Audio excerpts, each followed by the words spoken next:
Olá, então dando continuidade no nosso estudo, nas nossas luzes para a leitura da exortação apostólica de Lex T. Também o capítulo 3, acho interessante nós dividirmos ele em duas partes. E na sua primeira parte, o Papa Leão assume como título, e já no primeiro parágrafo, a recordação daquilo que o Papa Francisco usou na inauguração do seu ministério, né? O Papa Leão vai dizer assim: 3 dias após a sua eleição, o meu predecessor, no caso o Papa Francisco, manifestou aos representantes dos meios de comunicação social o anseio de que fosse mais claramente presente na Igreja o cuidado e a atenção aos pobres.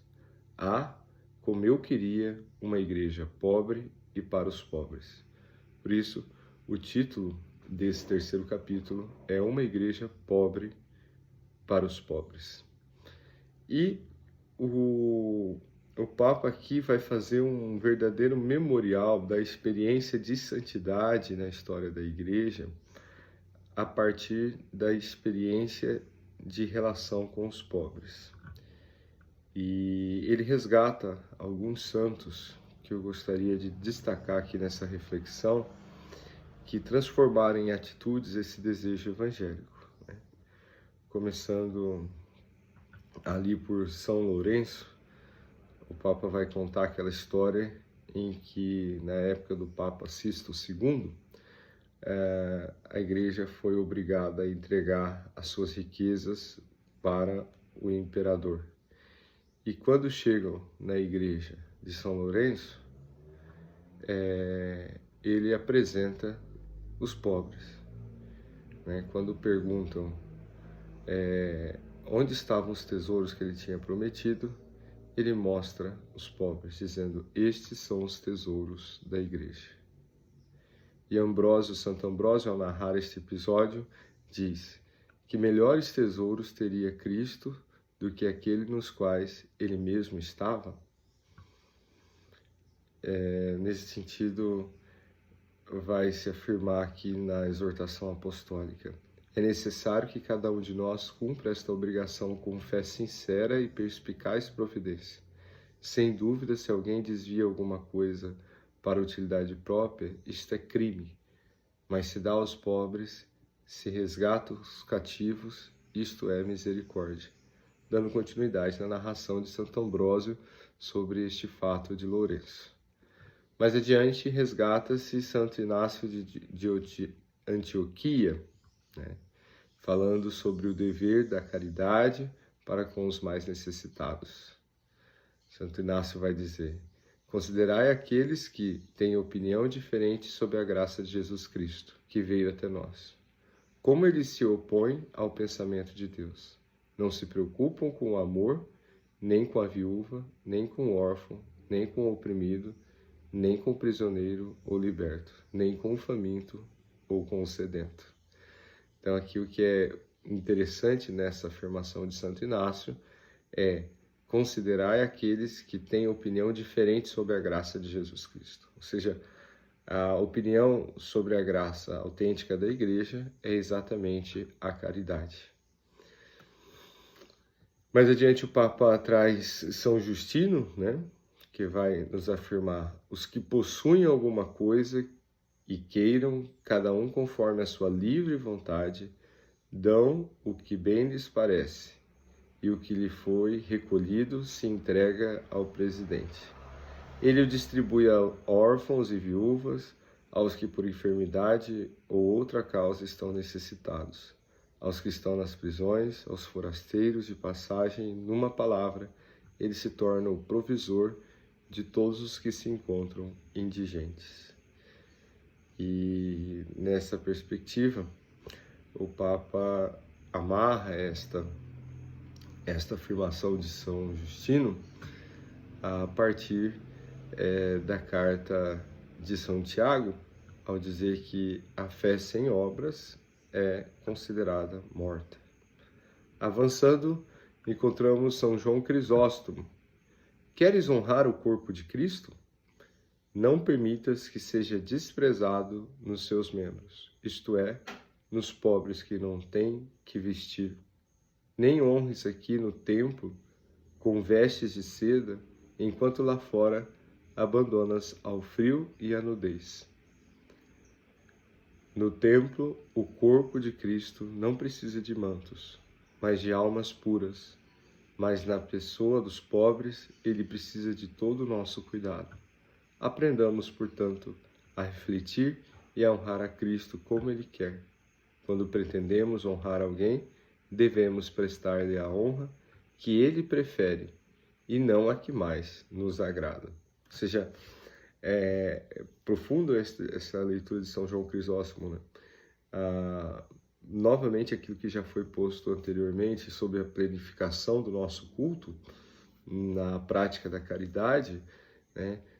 Aqui é o resgate de que não adianta a gente ter no templo mantos de seda, né? A beleza simbólica do templo, se a gente não cobre o corpo de Cristo, se a gente não cuida do corpo de Cristo, que está nos empobrecidos, naqueles que sofrem. Resgata-se aqui também Santo Agostinho, né? Agostinho teve como mestre espiritual Santo Ambrósio, que insistia na exigência ética de partilha dos bens. Não é de tua propriedade aquilo que dás ao pobre. É dele porque tu te apropriastes do que foi dado para uso comum. Pesado isso daqui, no sentido de que a gente precisa retomar a questão do desprendimento das ideologias mundanas, mas para entender que tudo aquilo que a gente tem é graça de Deus, foi nos dado. Então, quando a gente exerce a caridade, dando ao outro chance de viver, nós não estamos desprezando algo que é nosso, nós estamos devolvendo aquilo que é de Deus, né? Um pouco também aquilo que a gente acredita na pastoral como espiritualidade do dízimo, como espiritualidade da partilha. Agostinho, no comentário dos Salmos, Agostinho continua: atendeis os vossos irmãos se precisam de alguma coisa, dais, se Cristo está em vós, até aos estranhos. Sobre o amor de Cristo. Essa partilha dos bens brota, portanto, de uma caridade teologal e tem como fim último o amor de Cristo. E aqui acho que fica bacana a gente recordar o tema dessa exortação, né? Eu te amei. Como é que esse amor se apresenta em nossos dias, em nossos corações, em nossas oportunidades. E desta etapa, o Papa conclui assim: muitos outros padres da Igreja, do Oriente e do Ocidente, se pronunciaram sobre a primazia da atenção aos pobres na missão e na vida de cada fiel cristão. Sob esse aspecto, em resumo, pode-se afirmar que para a teologia patrística foi prática, apontando para uma igreja pobre e para os pobres, recordando que o Evangelho só é bem anunciado quando leva a tocar a carne dos últimos, e alertando que o rigor doutrinal sem misericórdia é palavra vazia. Acho que essa frase resume bem profundamente aquilo que nós queremos rezar aqui, né? O Evangelho só é bem anunciado quando leva a tocar a carne dos últimos e alertando que o rigor doutrinal sem misericórdia é palavra vazia. Após ter feito este memorial dos santos, da patrísticas, da história da Igreja, como fundamento, tendo como fundamento o amor aos pobres, o Papa destaca aqui o cuidado com os enfermos. A compaixão cristã manifestou-se de modo particular no cuidado com os doentes e com os sofredores. E aí ele também vai recordar as experiências fundantes de cuidado com os adoecidos, com os enfermos, com a questão dos hospitais, né? Ele chama aqui a atenção para São Cipriano, São João de Deus, que funda a ordem hospitalar, as inúmeras irmãs, né? E aqui de maneira especial as vicentinas, as filhas da caridade. Ele vai recordar aí o cuidado dos doentes com carinho maternal, como uma mãe que cuida de seu filho, e todas as múltiplas experiências, né? Acho bonito a gente lembrar também aquele navio hospitalar que o Papa Francisco inaugurou na Amazônia, né? E que cuida de tantas as pessoas. E vai amarrando o cuidado com os enfermos com aquela perspectiva que já foi anunciada no início da exortação apostólica: adoeci e me visitastes, né? Mateus 25, 36. Então, olhando hoje para as nossas realidades, para as filas dos nossos hospitais, né? Os corredores dos nossos hospitais, ainda como se fossem depósitos de carne pobre, abandonada, a gente pensar a partir dessa missão da igreja como fomentar a atenção concreta assim no dia a dia com os enfermos, mas também fomentar no nosso país, na nossa sociedade, estruturas que cuidem melhor daqueles que não podem pagar pela saúde, né? E no final desta primeira metade do capítulo 3, o Papa faz uma memória do cuidado com os pobres na vida monástica, né? E não poderia deixar de faltar aqui São Bento, né? São Bento, grande reformador aí da vida monástica, que vai nos afirmar: mostra-se principalmente um cuidado solícito na recepção dos pobres e peregrinos, porque, sobretudo na pessoa deles, Cristo é recebido.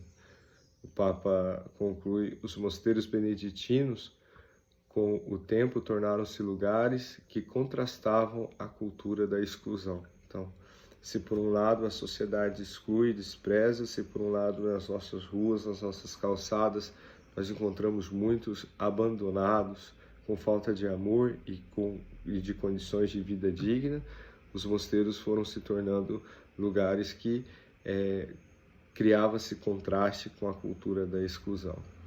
Além da assistência material, os mosteiros desempenham um papel fundamental na formação cultural e espiritual dos mais humildes. E aqui abre-nos algo muito importante. O Papa, ao afirmar: o saber, quando iluminado pela caridade, torna-se serviço. Assim, a vida monástica revela-se estilo de santidade e forma concreta de transformação da sociedade. A tradição monástica ensina, portanto, que a oração e a caridade, silêncio e serviço, celas e hospitais formam um único tecido espiritual. Isso aqui é muito profundo para aquilo que nós estamos rezando, né? Olha o comparativo que vai sendo posto: oração, caridade, silêncio, serviço, celas, que seriam celas, os lugares de oração onde vivem os monges, celas e hospitais formam um único tecido espiritual, ou seja, se tornam indissociável para que a gente compreenda a integridade da espiritualidade e o amor aos pobres dentro dessa perspectiva, né?